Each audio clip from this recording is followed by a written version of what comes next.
In this lecture, we are going to learn about the Linux user management.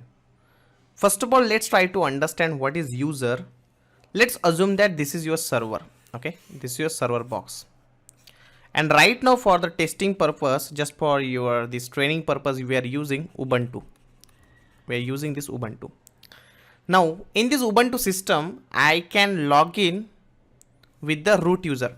Whenever you are doing the server installation, by default one user will be created, that is root user. Apart from this, I have also created one more user, that is Ankush, with my name. You can give any name.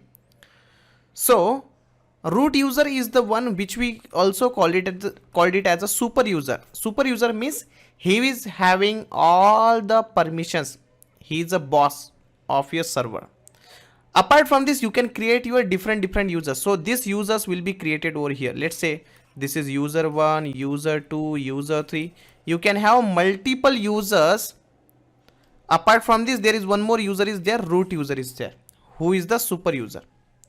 Now this user we are creating so that this user can log into this server and they can perform their work. Now for this training purpose, I am logging with this Ankush user, and all the commands I am firing it with this help of Ankush user.